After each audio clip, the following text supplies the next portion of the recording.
Teman-teman, sekarang kita akan membahas topik tentang mesin turbo atau turbo machines. Mesin turbo ini merupakan salah satu aplikasi dari mekanika fluida yang paling populer. Di banyak sistem-sistem thermal yang memerlukan komponen dari mesin turbo ini. Misalnya perlu pompa, turbin, fan, dan seterusnya. Nanti kita akan bahas satu persatu mulai dari pengenalan apa itu mesin turbo dan seterusnya sampai bagaimana cara kita memilih spek dari mesin turbo ini sesuai dengan kebutuhan dari sistem yang kita desain. Ini adalah topik bahasan di bab ini.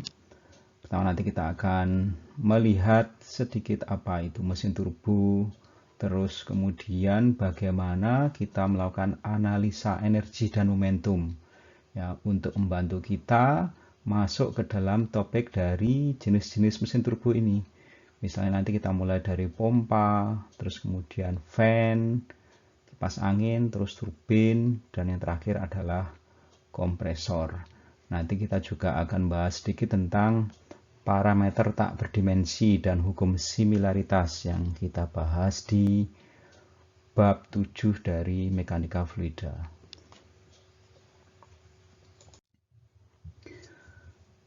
Mesin turbo di kondisi real itu bisa dalam bentuk turbin, bisa juga dalam bentuk pompa. Ya, kalau kita menggunakan turbin, turbin itu mengambil energi dari fluida terus mengkonversinya menjadi energi mekanik. Nah, misalnya kalau kita punya turbin air, jadi ya ada energi dari fluida dalam bentuk energi potensial atau energi kinetik, terus kemudian dikonversi menjadi energi mekanik berupa putaran dari sudu-sudu turbinnya, terus dikoppel dengan generator menghasilkan listrik. Kalau kita menggunakan pompa atau kompresor, berarti di sini kita menambahkan energi pada fluida, ya, jadi berbalikan dengan turbin ini.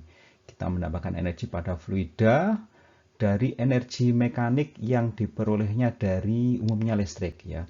Jadi kalau kita punya pompa, kita colokin ke listrik, menggerakkan sudu dari pompa. Nah, sudu pompa itu mentransfer energi dari energi mekaniknya menjadi energi fluida. Ya. Ini adalah salah satu contoh turbocharger, ya. Ini salah satu contoh mesin turbo menggunakan yang sebelah kirinya ini berupa turbin, ya, turbin gas. Di sini ada aliran gas buang dari engine. Dia mempunyai tekanan dan temperatur tinggi, terus ada transfer energi dari energi di dalam gas buang ini ke sudu. Sudunya berputar menghasilkan energi mekanik. Terus Anda lihat ini nih, kompresornya ini dikoppel langsung dengan yang di sebelah kanan. Ini adalah kompresor. Nah, jadi di sini turbinnya berputar, terus karena ini ada poros yang bersatu, maka dia juga akan ikut memutar sudu dari kompresor. Nah, kalau Anda lihat di sini, ini ada aliran udara segar dari luar diisap masuk ke dalam kompresor. Nah, kompresor di sini dia menambahkan energi ke fluida udara ini sehingga temperaturnya naik, tekanannya naik, kemudian masuk ke dalam engine. Nah, ini adalah salah satu contoh dari mesin turbo, dalam ini adalah turbocharger. Nah, turbocharger ini dipakai di engine, ya, untuk memanfaatkan gas buang daripada terbuang sia-sia. Nah, di sini energinya diambil terus digunakan untuk membantu mengisap udara masuk ke dalam engine sehingga jumlah udara yang masuk ke dalam engine untuk ukuran engine yang sama itu naik. Nah, makanya engine-engine yang dilengkapi dengan turbocharger ini dia mempunyai kapasitas daya lebih besar. Tentunya harganya juga lebih tinggi juga karena kita harus menambah harga dari turbocharger ini. Kalau kita lihat dari definisinya, mesin turbo atau turbo machines itu adalah suatu alat yang terdiri atas sudu-sudu yang dipasangkan pada suatu rotor ya. Jadi ada sudu-sudunya, ada blade-nya dipasangkan pada suatu rotor. Rotornya ini berputar yang dapat mengambil energi ya, dalam hal ini kalau kita menggunakan turbin atau menambahkan energi ke suatu fluida. Nah, proses konversi energi ini itu terjadi karena hasil interaksi dinamis antara mesin yang bersangkutan dengan fluida. Nah, fluidanya sendiri itu bisa berupa gas, misalnya kita menggunakan turbin gas atau kompresor, berarti fluidanya dalam bentuk fasa gas. Bisa juga dalam bentuk fasa uap air, steam turbin, ya, turbin untuk pembangkit listrik, ya, PLTU, itu dia menggunakan turbin, fluida kerjanya saat masuk di turbin itu adalah berupa uap. Atau dalam fasa cair, dalam hal ini misalnya kita menggunakan pompa air, ini sangat populer ya. Di tiap rumah biasanya mempunyai pompa air ini. Nah, tergantung dari jenis fasa dari fluidanya itu, maka ada beberapa faktor yang harus kita perhatikan ya. Misalnya kalau kita berbicara tentang gas, nanti kita perlu perhatikan tentang faktor kompresibilitas. Kalau kita berbicara tentang fasa cair, nanti kita perlu perhatikan misalnya kavitasi ya. Nah, jenis-jenis mesin turbo saat ini itu ada yang namanya mesin turbo aksial ya. Kalau kita menggunakan istilah turbo aksial itu artinya arah aliran masuk ke dalam mesin turbo itu sama dengan arah aliran keluarnya. Jadi kalau misalnya masuknya horizontal dari kiri, masuk mesin turbo dia akan keluar juga horizontal ke kanan. Ada juga yang disebut juga mesin turbo radial. Ini arah keluarnya arah radial yang mengikuti radius dari rotornya. Misalnya dia masuk horizontal dari kiri, terus radialnya bentuk seperti ini. Ya. Nah, nanti ketika keluar dia arah radial bisa ke atas. Ya. Jadi masuk horizontal dari kiri, masuk ke mesin turbonya, terus terus radial ke atas. Ya, jadi aliran masuk dan aliran keluarnya di sini membentuk sudut kira-kira 90 derajat. Ada juga mesin turbo yang masuk dalam kategori mix ya, campuran. Jadi masuknya horizontal, keluarnya antara vertikal dengan horizontal di sini, jadi membentuk sudut ya. Makanya dia termasuk jenis mesin turbo campuran, artinya berada antara jenis aksial dan radial. Nah, ini adalah contoh dari mesin turbo yang atas. Ini adalah jenis radial. Ini adalah mesin turbo fan ya, atau kipas angin. Jadi kalau Anda perhatikan aliran masuk ini dari sebelah kiri, terus dia berinteraksi dengan rotor. Kalau Anda perhatikan ini rotornya, terus garis-garis lengkung ini dia berupa sudu atau blade-nya. Nah, di sini kalau Anda perhatikan dia masuk dari sebelah kiri horizontal, terus ketika dia keluar itu horizontal radial. Radial artinya mengikuti radius dari blade-nya ini ya, bisa ke kanan, bisa ke bawah dan seterusnya, terus melewati volute ini maka alirannya seperti ini ya. Tapi ketika dia keluar dari rotornya ini, ruang housing rotornya ini dia arahnya radial. Nah, ini bentuk fisiknya ya, bentuk fisiknya dari rotor fan ini. Yang bawah, kalau Anda perhatikan ini adalah mesin turbo, di sini tetap fan, ya, kipas angin. Nah, ini untuk jenis aksial. Kalau Anda perhatikan di sini, masuknya dari sebelah kiri horizontal, berinteraksi dengan rotornya ini, terus rotornya dia mempunyai sudu ya, sudu-sudu. Terus Anda perhatikan, dia keluar, arahnya tetap horizontal. Ya, nah, di sini dia juga mempunyai stator. Stator ini biasanya untuk pengarah ya, untuk pengarahnya. Nah, ini contoh fisiknya, ya, jenis aksial.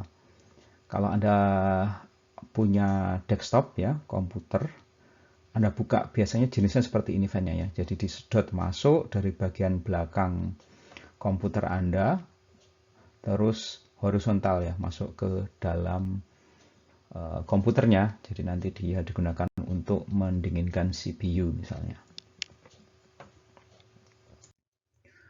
Oke, sekarang kita lihat analisa energi dan momentum ya. Energi ini penting sekali untuk melihat bagaimana energi itu ditransfer dari fluida ke sudunya atau dari sudu itu ke fluida. Nah, kita juga perlu melakukan analisa momentum karena apa? Ini kan berkaitan dengan putaran dari sudu, nanti dia menghasilkan momen putar. Kalau dikalikan dengan gaya atau torsinya, itu dia menghasilkan daya. Nah, daya kan energi per satuan waktu. Dari pengalaman saya, analisa energi momentum yang memerlukan analisa vektor itu agak-agak sulit ya. Agak-agak rada susah untuk dimengerti, nanti kita bahas pelan-pelan dan semoga kita bisa memahaminya dengan baik. Kita mulai dari misalnya kita mempunyai suatu mesin turbo dengan rotor yang juga digambar sebelah kanan ini. Terus rotornya ini dia mempunyai sudu-sudu ya ini. Terus dia beroperasi dengan kecepatan sudut omega. Ya, kecepatan sudut kalau di pelajaran fisika itu berarti satuannya kan radian per detik atau derajat per detik ya. Di sini kita asumsikan kecepatan sudutnya searah jarum jam ya. Terus kemudian kita asumsikan fluidanya itu masuk ke mesin turbo ini dari arah sini, masuk di sini, terus berinteraksi dengan sudu-sudu ini. Nah, di sini kita belum tahu apakah dia termasuk jenis pompa, kompresor, atau jenis turbin ya. Nanti kita lihat di analisa vektornya. Yang masuk dari sini berinteraksi dengan sudu-sudunya, kita asumsikan dia jenis aksial, terus keluar ke sini. Ya. Dari kecepatan sudut omega ini, maka kita bisa mendapatkan kecepatan dari sudunya. Di sini kita menggunakan U ya dari pelajaran fisika. Kita tahu bahwa kecepatan dari sudunya ini adalah omega kali R. Ya, R adalah radius dari sudunya ini. Nah, kemudian kecepatan lain yang juga nanti diperlukan adalah kecepatan absolut dari fluida. Disebut absolut itu artinya kecepatan fluida dilihat dari orang yang diam. Ya, diam di sini atau mungkin diam di samping meja di mana mesin turbo ini berada. Ya, pokoknya dia diam. Nah, ketika dia melihat fluida ini bergerak, maka kecepatannya itu adalah kecepatan absolut dari fluida. Di sini selambangkan dengan V besar ini. Kecepatan yang ketiga, jenis kecepatan yang ketiga yang jika kita pakai nanti adalah kecepatan relatif. Kecepatan relatif dari fluida relatif terhadap sudunya. Jadi misalnya kita bayangkan sudunya besar sekali, terus ada orangnya berada di sudu. Nah, orang yang berada di sudu ini ikut berputar dengan sudunya. Nah, ketika dia melihat fluida itu bergerak dengan kecepatan relatif. Nah, kecepatan relatifnya itu adalah V, dilambangkan dengan W. Nah, kalau misalnya U-nya ini adalah arahnya ke bawah, ya, terus W-nya arahnya ke sini, Anda lihat ini. Nah, hubungan antara U, V, dan W ini ditunjukkan oleh ini. Jadi V ini dia merupakan penjumlahan dari kecepatan relatif fluida terhadap sudu dan kecepatan sudu itu sendiri. Ya, jadi V sama dengan W plus U bersamaan 12.1. Oke, sekarang kita balik lagi ke sini. Nah, misalnya kita ambil segmen luasan, ya, luasannya ini kalau perhatikan dia bentuk silinder, mempunyai radius tertentu R di sini ya. Nah, kita ambil segmennya, misalnya segmen ini A, B, C, dan D. Ya. Jadi A dan D ini di sisi masuk, kemudian B dan C-nya di sisi keluar. Ya. Kalau Anda perhatikan segmen A, B, C, D ini mempunyai radius yang sama. Nah, jadi di sini misalnya kita tentukan fluidanya itu masuk melalui titik A misalnya atau sembarang titik sepanjang AD ini. Ya, sekarang kalau misalnya kita jabarkan ya, kita lihat segmen A, B, C, D ini dari sisi sini, nanti Anda akan mendapatkan gambar ini. Ya. Mendapatkan gambar ini, terus Anda lihat ini adalah potongan sudunya. Potongan sudunya yang berpotongan dengan ini segmen A, B, C, dan D. Anda perhatikan ini. Nah, di sini kita asumsikan bahwa fluidanya itu masuk, dia tegak lurus terhadap kecepatan dari sudunya. Ya, kalau Anda perhatikan, sudunya kan kecepatannya searah dengan jarum jam. Jadi kalau di sini berarti U-nya kan arahnya ke atas ini ya. Ke atas, Anda perhatikan di sini arahnya ke atas. Terus fluidanya masuk dari sisi sini horizontal, makanya Anda perhatikan di sini V1, karena ini di titik 1 ya. Arahnya horizontal ke sebelah kiri. Nah, dari informasi V, terus kemudian kita juga menggunakan asumsi bahwa W-nya ini dia searah dengan ini, kontur dari sudunya. Karena di sini kita asumsikan bahwa ketika fluidanya itu berinteraksi dengan sudu, maka dia akan mengikuti ini, profil dari sudunya ini, sampai dia keluar di titik 2. Makanya kecepatan relatifnya ya ini, mengikuti profil dari sudunya ini. Jadi titik 1 ini kalau Anda perhatikan, ini adalah vektor-vektor yang terbentuk ketika fluidanya siap akan berinteraksi dengan sudunya. V1-nya horizontal, jadi tidak ada komponen V yang ini berada di sisi ini, sisi U1 ya, jadi horizontal penuh di sini ya. Terus U-nya arahnya ke atas karena apa? Kecepatan dari sudunya ini arahnya ke atas di sini ya, mengikuti ini bahwa omeganya dia searah dengan jarum jam. Oke, nah di sini kita menggunakan misalnya atau kita menggunakan nomenklatur bahwa yang arah vertikal ini tangensial, arah horizontalnya aksial ya. Kita lihat lagi V1 ini dia murni 100% arah aksial saja ya, tidak ada komponen tangensialnya. Oke, kemudian fluidanya masuk berinteraksi dengan sudu, diasumsikan dia selalu terconnect atau dia attach ke sudunya, ya bersentuhan dengan sudunya sampai dia di titik keluar. Nah, titik keluar ini adalah perhatikan W2-nya juga kita asumsikan dia mengikuti arah dari sudunya ini. Nah, terus di sini U2-nya karena R-nya konstan, maka U2 ini sama dengan U1. Anda perhatikan juga ini, besaran atau panjang dari garisnya ini. Karena apa? Karena radiusnya sama di titik 1 dengan titik 2. Di sini segmen ABCD ini dia dibuat pada radius yang sama. Nah, kemudian W1-nya mengikuti kontur dari sudu. Kita mempunyai U2-nya ini, ya dari rumus 12.1 ini kita dapatkan bahwa V2-nya arahnya akan seperti ini. Nah, kalau Anda perhatikan di sini, ketika dia masuk fluidanya itu murni horizontal, terus ketika dia keluar, Anda lihat di sini sekarang ada komponen tangensialnya, artinya ada komponen kecepatan V2 yang arahnya ke atas. Nah, ini bisa terjadi kalau ada interaksi dengan sudu. Lah, di sini sudunya ini dia mendorong fluida supaya mengikuti ini pergerakan dari sudunya, sehingga arah kecepatan dari fluida di titik keluar ini sekarang dia mempunyai komponen yang arah ke atas. Nah, yang sedang kita analisa ini itu adalah jenis dari mesin turbo yang menambahkan energi ke fluida. Nah, kenapa? Ya, Anda lihat dari ini tadi, ketika dia masuk murni horizontal, ternyata ketika dia keluar ada komponen yang arahnya ke atas.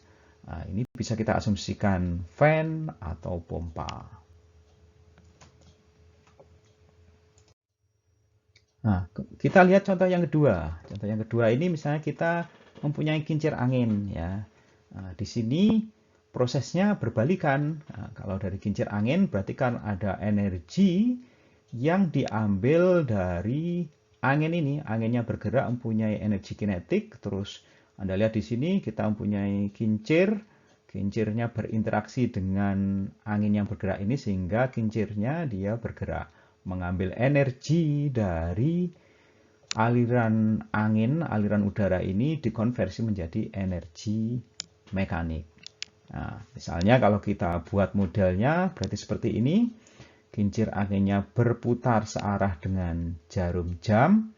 Nah, kalau kita lihat dari sisi samping, Anda bisa mendapatkan gambar seperti ini. Jadi dia masuk arah aksial, ya, arah aksial.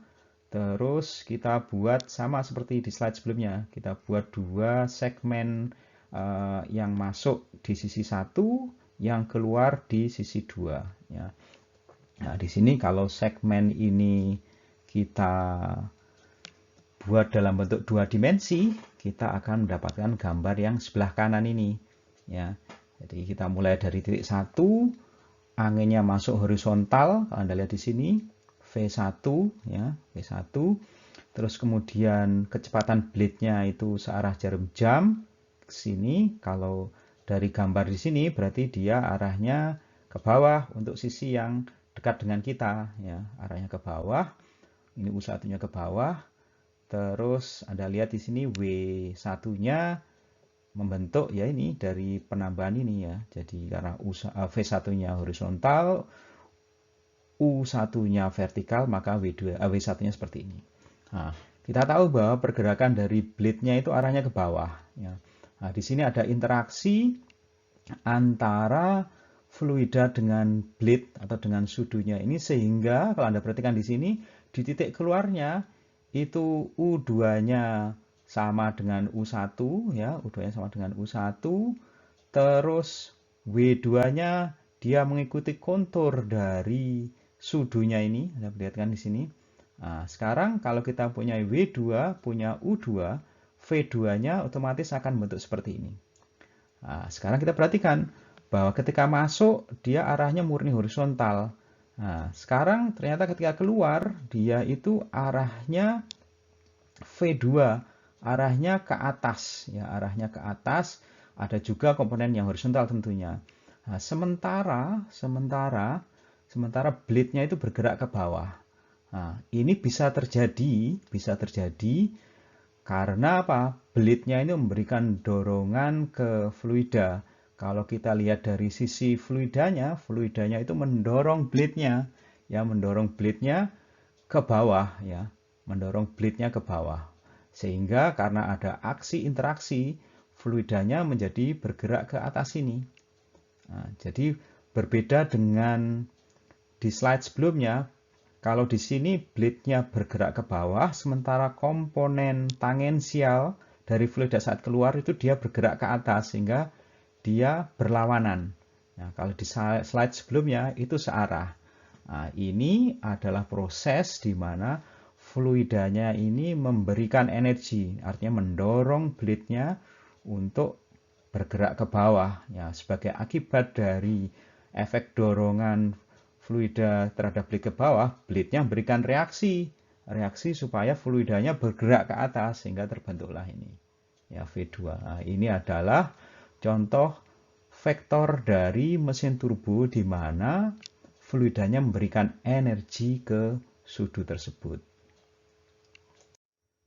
Sekarang mari kita lihat contoh berikut ini. Ada suatu rotor yang ditunjukkan oleh gambar 12.1a, gambar di bawah ini ya. Dia berputar pada kecepatan sudut konstan omega sama dengan 100 radian per detik. Nah, arahnya di sini, kalau perhatikan di sini adalah berlawanan dengan arah jarum jam. Meskipun fluida awalnya itu mendekati rotor dalam arah aksial, ya, aksial perhatikan di sini ya. Arahnya misalnya dari kiri, aliran itu dia melewati blade, kemudian arahnya ke sini, ya, outwardly. Jadi dia searah radius, ya, radial ya. Jadi dia keluar. Jadi masuknya horizontal, ketika dia berinteraksi dengan sudu-sudunya ini, dia arahnya seperti ditunjukkan di gambar ini, ke arah ke atas atau ke bawah. Pengukuran mengindikasikan bahwa kecepatan absolut pada titik masuk dan titik keluar itu adalah 12 dan 15 meter per detik. Jadi V1 12, V2-nya 15 meter per detik.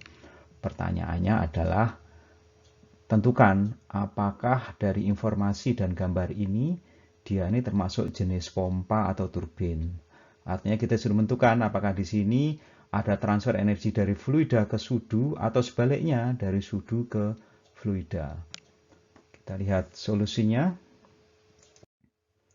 Nah, pertama di sini adalah kita perlu tahu kecepatan tangensialnya ya. Jadi tangensial dari fluidanya tadi ya. Jadi yang searah dengan U atau pokoknya dia yang sejajar dengan U gitu ya. Nah, di sini kalau Anda perhatikan kita mempunyai blade-nya seperti ini, titik masuknya di titik 1, titik keluarnya di titik sini. Kalau Anda perhatikan di sini, titik 1 dan titik 2 dia mempunyai radius yang berbeda ya. Kalau Anda perhatikan di gambar sebelah kiri ini akan titik masuk di sini, 1 di sini. R-nya ya berarti dari titik tengah ini ke sini. Sementara titik keluarnya titik 2 itu sebelah sini. Nah, R-nya lebih besar ya. Ini titik 2-nya kalau kita lihat dari sisi kiri ya. Jadi R1-nya 0,1, R2-nya 0,2 meter. Kemudian kalau Anda perhatikan di sini beta 2-nya ini sudut kontur dari sudunya terhadap garis horizontal 60 derajat. Kecepatan sudutnya 100 radian per detik. Nah, kita perlu asumsikan ya bahwa nanti W-nya itu dia akan mengikuti dari kontur sudunya ini. Jadi kita asumsikan ketika fluidanya masuk di sini dia akan mengikuti ini kontur dari sudunya sehingga saat keluar kecepatan relatifnya searah dari kontur sudunya ini. Nah, pertama kita tentukan dulu U1 dan U2 hanya langsung ya. Jadi U1-nya ya omega kali R1. Jadi 100 kali 0,1 ketemu ini 10 meter per detik. Ya, perlu diingat kalau kita kalikan langsung omega dengan R, omeganya itu harus dalam satuan radian per detik ya. Ada kemungkinan juga soalnya divariasi misalnya derajat per detik. Jadi Anda harus ubah ke radian per detik. U2-nya omega kali R2 ya. Jadi kita masukkan angka-angkanya ketemu 20 meter per detik. Ya. Oke, dari informasi U1, U2, terus kemudian tadi V1, V2-nya juga diketahui. Nah, di sini kalau kita gambarkan vektor-vektornya, ini kita dapatkan yang B nih. Jadi W1-nya dia mengikuti kontur dari sudu, U1-nya dia kecepatan dari sudunya. Ini 10 meter per detik ya, mengikuti dari putaran ini. Putarannya akan berlawanan dengan arah jarum jam jadi ke sini. Di titik keluarnya berarti U2-nya ini ke sini ya, arahnya ke sini. Itu 20 meter per detik. Kemudian W2-nya dia mengikuti kontur dari sudunya yang bentuk sudut 60 derajat ini. Nah, kalau kita gambarkan titik masuknya, kita bisa gambarkan vektor seperti ini. Anda lihat ini yang C ini. Jadi U-nya horizontal, V-nya dia kan arahnya vertikal, W-nya arahnya ini, mengikuti kontur dari sudunya ini. Ya. Nah, jadi ini adalah vektor saat fluidanya dia masuk. Ya, masuk berinteraksi dengan sudu-sudu dari mesin turbonya. Nah, sekarang kalau kita perhatikan, ketika dia keluar, yang kita tahu itu adalah U2, ya kan?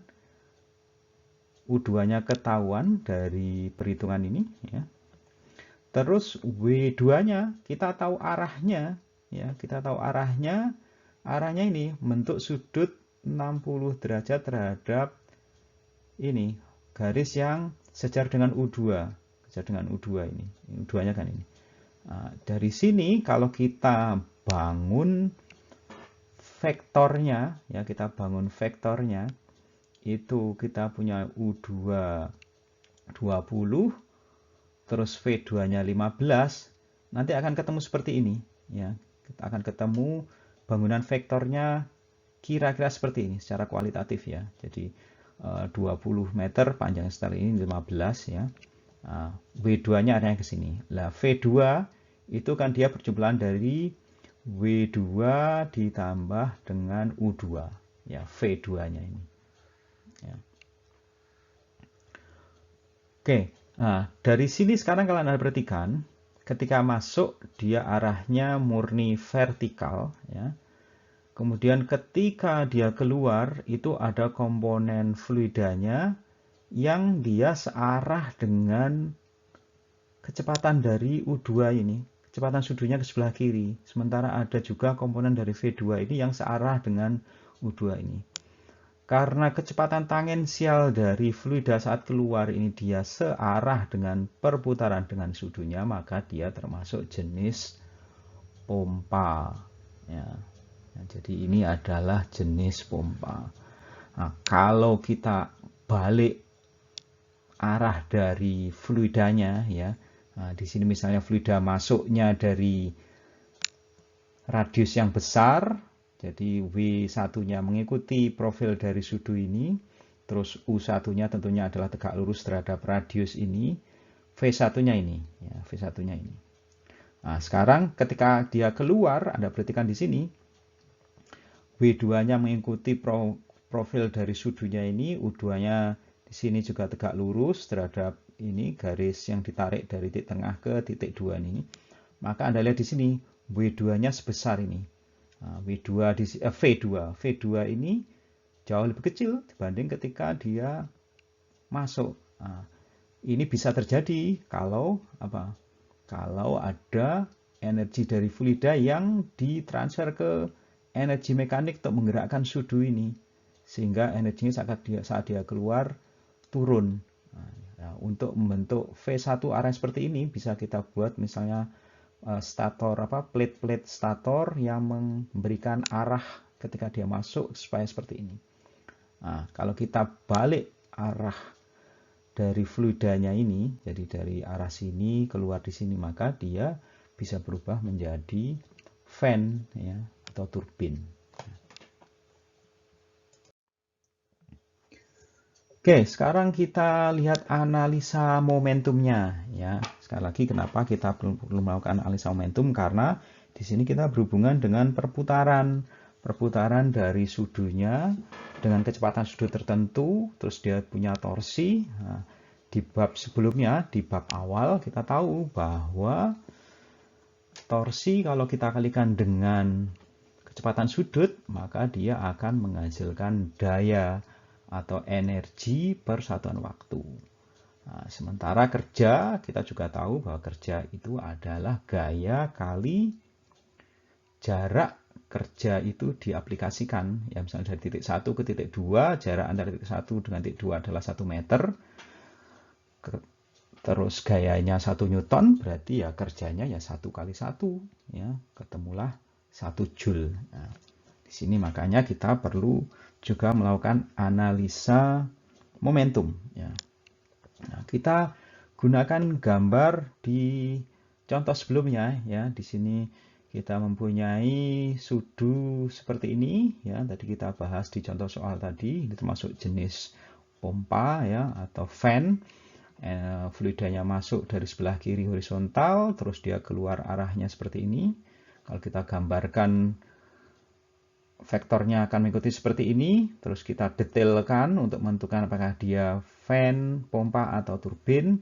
Kita gambarkan vektornya di titik masuk seperti ini, terus di titik keluarnya ternyata ketemu seperti ini. Ada komponen dari V2 yang searah dengan U2 ke sebelah kiri, ya, makanya dia termasuk jenis fan atau pompa. Nah, ini adalah kalau kita balik arahnya, maka kita mempunyai di sini jenis turbin, artinya energi dari fluidanya diambil untuk menggerakkan sudunya ini. Oke, kita lihat analisa momentumnya. Oke, gambarnya saya taruh di bagian kanan atas ini. Nah, di sini kita menggunakan bantuan apa yang kita pelajari di bab 5. Ya, jadi kita mempelajari persamaan momentum. Ya, saya kira di sub kedua, ya. Nah, untuk kasus mesin turbo ini kondisi steady, maka persamaan 5.42, ya, itu bisa kita sederhanakan, kita dapatkan seperti ini. Nah, yang berbeda dengan persamaan 5.42 adalah di sebelah kanan ini ada satu suku yang menunjukkan suku transiennya, perubahan terhadap waktu. Tapi karena di sini kita membahas kasus steady, maka dia hilang. Nah, di sini kalian perhatikan, yang sebelah kiri ini adalah jumlah total dari ini perkalian radius dengan gaya. Ya, di sini jumlah dari perkalian antara radius dengan gaya eksternal. Gaya eksternal atau di sini kita sebut dengan momen ya, yang beraksi pada volume atur. Nah, yang suku yang kedua di sini itu menunjukkan laju bersih dari aliran momentum ya. Di sini adalah momentum sudut ya, momentum sudut yang melewati permukaan dari volume atur. Nah, di sini kalau kita aplikasikan persamaan ini untuk kasus aliran satu dimensi ya, aliran sederhana satu dimensi dari seksi 1 ke seksi 2 ya, kalau Anda gambarkan dari 1 ke 2, maka nanti Anda akan mendapatkan ini persamaan 12,2. Nah, di sini ini adalah torsi ya, ini torsi. Nah, di sini kalau Anda ambil satu persatu ya, titik 1 berarti R-nya R1, terus Anda perhatikan rho kali V kali A ini kan sebetulnya kan massa. Nah, kemudian kecepatan di sini adalah kecepatan fluida yang arah tangensial ya, arah tangensial, lalu di sini dia disebut dengan circumferential. Jadi V theta ya, V theta di titik 1. Nah, di sini untuk titik 2 kita mempunyai m.2 dan seterusnya. Nah, di sini kita mempunyai tanda negatif untuk aliran masuk. Ini mengikuti konvensi ya di bab 5. Terus tanda negatifnya ini adalah untuk aliran yang keluar ya, aliran yang keluar. Nah, persamaan 12,2 ini menyatakan besaran dari torsi. Torsi ini torsi yang diaplikasikan di porosnya. Nah, atau torsi yang didapatkan dari ini energi fluida yang diekstraksi. Nah, itu mengikuti persamaan 12,2. Nah, persamaan ini disebut persamaan mesin turbo Euler atau Euler turbo machine equation. Nah, kita tahu bahwa kerja poros ya, kerja poros atau daya poros ya.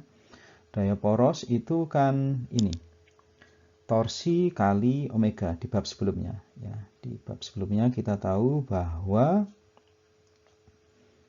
daya yang dibangkitkan ya, daya yang dibangkitkan ketika suatu mesin turbo itu mempunyai torsi T pada kecepatan sudut omega, maka ini mengikuti persamaan 12,3 ya. Ini adalah daya dari poros. Kemudian kalau kita gabungkan persamaan 12,2 dan 12,3, terus kita gunakan korelasi bahwa U itu sama dengan omega kali R, maka kita akan mendapatkan persamaan ini 12,4 ya, 12,4. Terus untuk daya poros persatuan massa kita akan dapatkan persamaan 12,5. Nah, di sini Anda tinggal ini aja masukkan korelasi ini ya, Anda substitusi omeganya dengan U dibagi R, terus Anda masukkan di persamaan ini bahwa di sini kalau Anda kalikan dengan omega, di sini juga harus Anda kalikan dengan omega, sehingga sebelah kirinya menjadi daya. Di sini Anda kalikan dengan omega, omeganya diganti dengan U dibagi R, nanti akan mendapatkan ini. Di sini Anda lihat bahwa daya poros ini fungsi dari laju aliran massa, fungsi dari kecepatan sudut, dan fungsi dari kecepatan fluida arah tangensial yang searah dengan atau sejajar dengan kecepatan sudunya, U-nya ini. Terus kita bisa melakukan analisa tambahan sedikit untuk mendapatkan bentuk lain ya dari persamaan 12,5 tadi dengan bantuan ini. Dari slide sebelumnya kita tahu bahwa V ini kan dari W ditambah U. Misalnya kita mempunyai profil vektor seperti ini ya. Di sini kita mempunyai Vx. Vx ini adalah komponen dari V yang arah vertikal. Sementara V theta ini adalah komponen dari V yang sejajar dengan U. Di sini kebetulan searah dengan U ya, V theta. Nah, dari skema segitiga ini kita tahu bahwa V kuadrat ya itu sama dengan V theta kuadrat ditambah dengan Vx kuadrat ya. Ini rumus dari segitiga sikusiku bahwa V kuadrat itu sama dengan V theta kuadrat ditambah dengan Vx kuadrat. Kemudian kalau kita gunakan untuk segitiga siku-siku yang kecil, ya ini ya, yang kecil ini, maka kita dapati bahwa Vx kuadrat ditambah dengan yang ini, segmen ini kan berarti V theta dikurangi U dikuadratkan, ini sama dengan W kuadrat ini. Nah, kalau kita gabungkan persamaan 12,6 dengan persamaan 12,7, kita dapatkan ini, bahwa V theta kali U itu sama dengan ini, V kuadrat ditambah dengan U kuadrat minus W kuadrat bagi 2. Nah, ini bisa kita substitusikan ke persamaan 12,5. Di slide sebelumnya, saya taruh di bagian atas ini. Kita dapatkan ini, persamaan 12,8. Ini adalah bentuk lain dari rumusan daya porosnya. Nah, di sini kita dapati bahwa daya porosnya itu merupakan perubahan energi kinetik dari fluidanya, ya ini kan kecepatan absolut, ditambah dengan perubahan kecepatan dari sudunya, ya masuk keluar, ya, ditambah lagi perubahan dari kecepatan relatifnya ini. Nah, dari persamaan 12,8 ini kita bisa juga rumuskan bahwa kalau kita ingin mendapatkan pompa yang efektif, kan pompa itu kan memberikan energi ke fluida, maka di sini kita harus mendapati bahwa ininya harus tinggi, ya. Jadi harus ada peningkatan energi kinetik dari fluida. Terus kemudian dia harus arahnya keluar. Arahnya keluar karena apa? U2-nya supaya lebih tinggi dibanding dengan U1. Terus yang kedua, ketika dia alirannya itu mengikuti profil dari sudunya, kita harapkan alirannya mempunyai kecepatan menurun, ya, W2-nya lebih kecil. Nah, kondisi sebaliknya itu kalau untuk turbin. Makanya untuk pompa-pompa itu biasanya dia arah dari fluidanya relatif sudu itu dia masuk melewati posisi sudu dengan sudut yang kecil, ya, jadi masuk dari dalam, terus kemudian dia keluar arah radial ke atas atau keluar. Sebaliknya untuk turbin, dia masuknya biasanya dari sisi yang radius yang besar, terus kemudian keluar lewat radius yang kecil.